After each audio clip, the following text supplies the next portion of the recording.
rebondir sur une certaine ambiguïté du vocabulaire dans cette question, mais comme dans toutes les prises de parole qu'on a depuis le début et dans la conversation courante par rapport à la PAC, on parle d'aide, on parle d'efforts demandés aux agriculteurs, on parle de mesures que l'on rajoute. Et je pense qu'on a du mal à avoir une transformation du langage et donc de la vision de la PAC qui n'est pas, qui ne devrait pas être, qui est de moins en moins quand même une aide. On parle d'une aide un peu comme si c'était une allocation sociale. Il faut aider les agriculteurs, on leur verse une allocation parce que telle pratique elle est plus coûteuse. Et je crois que la transformation de langage devrait aboutir à considérer que les agriculteurs produisent des produits végétaux, produisent du lait, de la viande, du blé, etc. Et ça, c'est des produits marchands. Mais ils produisent aussi des services, ce qu'on appelle les services écosystémiques, qui sont de stocker du carbone, comme l'a dit l'étudiant tout à l'heure, qui sont d'entretenir les paysages, qui sont d'entretenir des milieux naturels sensibles, et que ces services-là, aujourd'hui, ce n'est pas des services marchands, mais que ces services qui sont des services réels, apportés à l'ensemble des citoyens, il est logique de les rémunérer. Et donc, ce qu'on appelle ces primes PAC, ces aides PAC, il faudrait les appeler plutôt des rémunérations de services apportés. Ce n'est pas des aides sociales. Et donc, pour revenir un peu à la question de Jean, effectivement, quand un agriculteur replante une haie ou maintient des haies et à travers ça entretient la biodiversité ou la préserve, il est normal qu'il soit rémunéré pour ce service qu'il apporte à la société. Tout l'enjeu dans les discussions, quand on a parlé des éco-régimes et des efforts supplémentaires à réaliser, l'enjeu sur les éco-régimes, il était double. Il y avait le pourcentage dédié à ces éco-régimes. Et c'est vrai qu'on a pu regretter qu'on se soit beaucoup focalisé au Parlement, mais les ministres ont fait la même chose au niveau du Conseil. Et c'est aussi ce qui va être discuté quand on sera réunis en trilogue, parce que, comme ça a été dit tout à l'heure, on n'est pas arrivé au bout de la discussion. On a maintenant la position du Parlement européen, on a la position des États membres, et tout l'enjeu maintenant, ça va être de se réunir, Conseil, Parlement et Commission, pour trouver une position commune. Donc, on a beaucoup parlé du pourcentage des éco-régimes et sûrement pas suffisamment de ce qu'on allait mettre dedans. Si je reviens au pourcentage, le Parlement aujourd'hui propose un niveau de 30%, les États membres proposent un niveau de 20%, ce qui est déjà un progrès au niveau des États membres, parce que, je vous rappelle, il y a quelques mois, les États membres ne voulaient pas les rendre obligatoires du tout. Donc, on a déjà une meilleure base de discussion. Qu'est-ce qu'on va mettre dedans ? Moi, je plaide pour que les mesures qu'on mette dedans, qui ont été évoquées par M. Gattinel, et la Commission européenne a donné des grandes lignes, agroforesterie, agroécologie, agriculture de précision et meilleur captage du carbone. Donc ça, c'est des grandes lignes.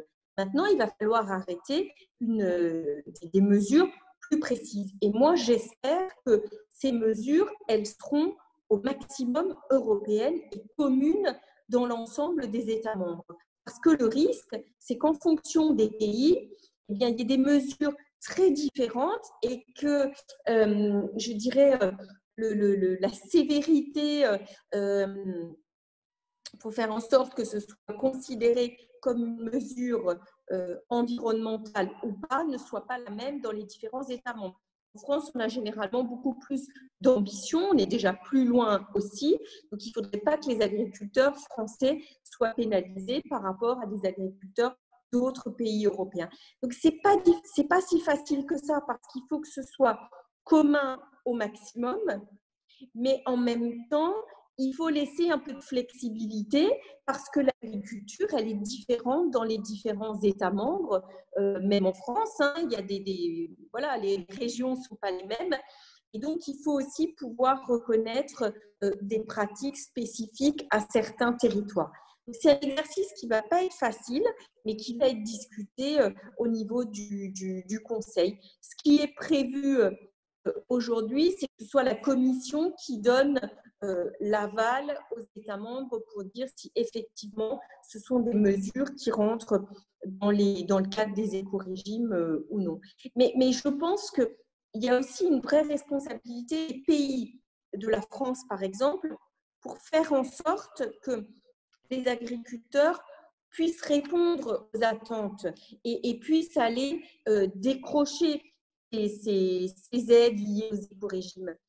Si les mesures sont trop strictes et que les agriculteurs n'arrivent pas à les atteindre, eh bien cet argent ne sera pas dépensé et aucun effort ne sera fait. Donc, vous voyez, c'est un équilibre assez difficile à trouver, mais enfin, je fais confiance et aux co-législateurs pour s'entendre et pour améliorer les propositions qui sont sur la table. Et ensuite, il faut que nous fassions aussi confiance aux États membres pour que ces aides soient vraiment accessibles aux agriculteurs.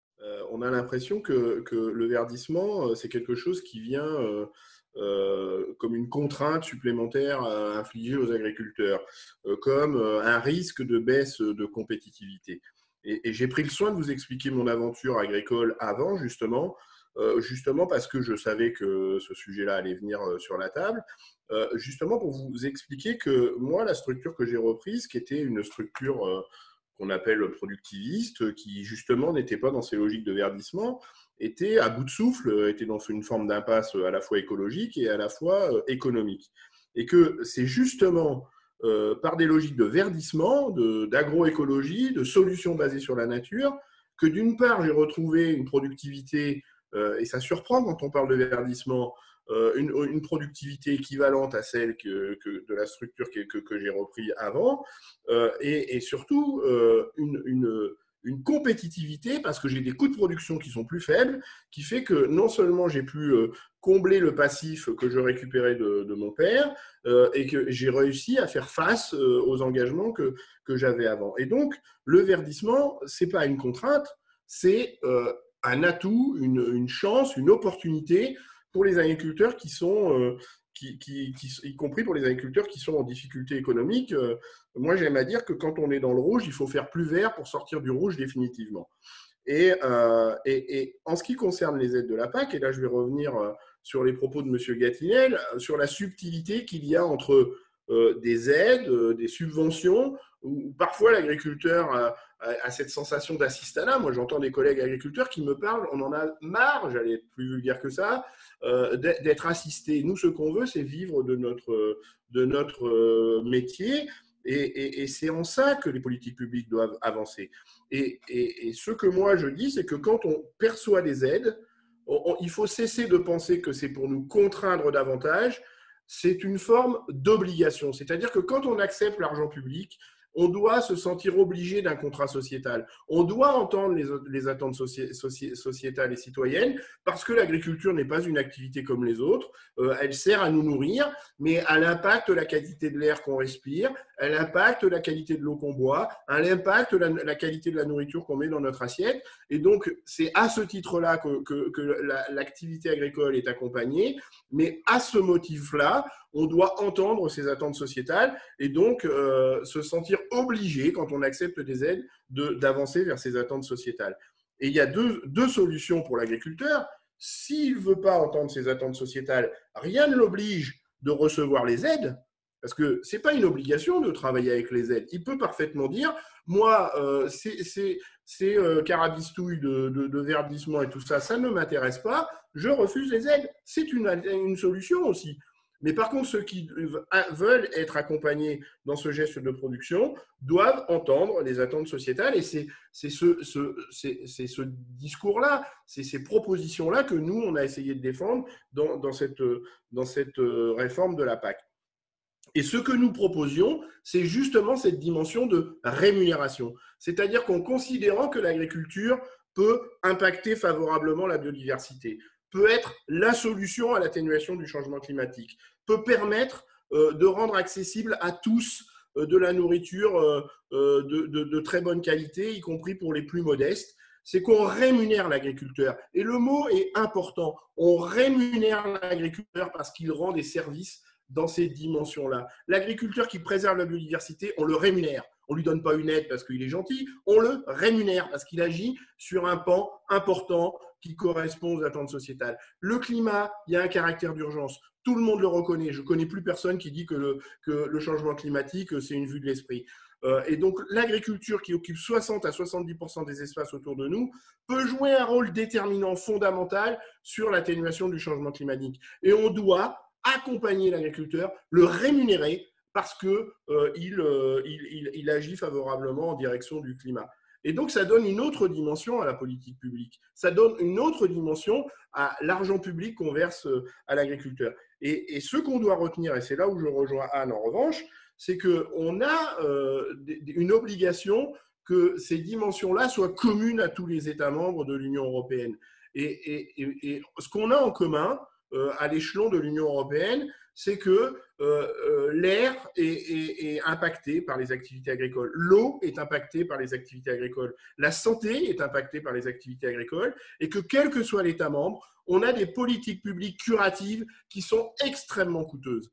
Et l'enjeu, c'est de rattraper ces politiques curatives qui sont aujourd'hui extrêmement coûteuses dans des solutions de réparation et de les proposer en solution d'anticipation, en solution de prévention pour amplifier la rémunération des agriculteurs et en particulier de ceux qui préservent la biodiversité, qui s'engagent dans le changement climatique ou dans l'atténuation du changement climatique, pour être plus précis, qui s'engagent dans le respect de la qualité de l'air, de l'eau et de notre santé. Et ça, c'est commun à tous les États membres. Je ne connais pas un seul État membre qui ne doit pas engager de politique curative pour réparer les dégâts de pratiques agricoles qui impacteraient ces choses-là. Donc finalement, on a la PAC, mais on a toutes ces politiques adossées à la réparation de ces pratiques agricoles qu'on peut agréger à la PAC et qui peuvent proposer une vraie rémunération aux agriculteurs pour avancer. Et pour rassurer Jean, et je finis là-dessus, j'insiste sur le fait que quand on fait le choix du verdissement, c'est loin d'être insurmontable. Il faut juste un peu changer de logiciel, mais les solutions basées sur la nature sont redoutables. Et moi, je m'autorise à le dire parce que ça fait 14 ans que je suis agriculteur et aujourd'hui, par ces solutions basées sur la nature, j'ai trouvé des réponses économiques et écologiques pertinentes qui font que la structure est nettement plus rentable qu'elle ne l'était avant avec des pratiques tournées vers les pesticides et les engrais de synthèse et l'irrigation. Parce que j'ai retrouvé mon autonomie. C'est un mot-clé. J'ai retrouvé mon autonomie génétique, mon autonomie semencière et surtout, et c'est l'autonomie fondamentale qu'il faut qu'on retrouve, mon autonomie de décision. Et les politiques publiques doivent accompagner l'agriculteur pour retrouver ses autonomies de décision et non pas continuer de lui enlever des autonomies, qu'elles soient techniques ou de décision. Pour répondre à la question de Jean et compléter ce qui a été dit par mes collègues, bien évidemment que l'ambition, en tout cas ce qui concerne tous les parlementaires français dans cette négociation, c'était que les agriculteurs puissent vivre de leur travail. Et la question de la rémunération, et donc c'est évidemment ce qui nous occupe et ce qui nous anime tous. Ça, c'est évident. Je ne pense pas qu'aujourd'hui, vous ayez un député face à vous qui ait parlé autrement que dans cette ambition-là. Par contre, à des moments, et justement dans le cas de tensions internationales et d'affrontements, les agriculteurs, et je vais prendre un exemple concret, je vais prendre par exemple le secteur du vin, quand on a un conflit qui nous oppose entre Airbus et Boeing et que le secteur viticole est une victime collatérale de ces tensions commerciales, il est important que l'Union européenne puisse les appuyer à un moment déterminé. Ça, je pense que c'est aussi quelque chose sur lesquels où il faut que l'Union européenne puisse agir à un moment déterminé parce qu'il y a des aléas extérieurs qui font que, justement, à un moment donné, à un moment T, vous pouvez avoir besoin d'un soutien.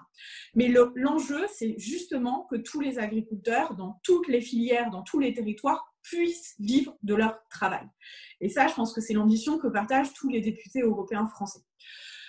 Jean, aussi, pour particulièrement pointer du doigt le problème que tu poses, c'est-à-dire aussi justement que les agriculteurs seraient tout le temps pointés du doigt parce qu'ils ne contribueraient pas aux objectifs du pacte vert. Effectivement, là, je crois que, et c'est le rôle des responsables politiques, on doit tous faire en sorte de faire comprendre que l'enjeu, ce n'est pas de pointer du doigt. C'est bien de faire prendre conscience à tous les citoyens que justement les agriculteurs ont un rôle à jouer et qu'ils jouent déjà ce rôle, qu'on peut certes aller plus loin, mais que justement il y a besoin d'un accompagnement. Et moi, dans ma région, précédemment, donc en Bretagne, dans le cadre de la précédente politique agricole commune, la région justement a absolument soutenu l'action de l'Union européenne au travers de mesures agro-environnementales et climatiques. Et concrètement, c'était justement pour travailler avec les agriculteurs pour diminuer l'utilisation de pesticides, pour travailler sur la captation du carbone dans le sol, etc. Il y a des mesures très précises et très concrètes qui ont été encouragées par justement le second pilier de la PAC et par la région Bretagne pour appuyer les agriculteurs dans ces démarches pour que justement ensuite ils puissent avoir une activité économique qui soit viable et pérenne.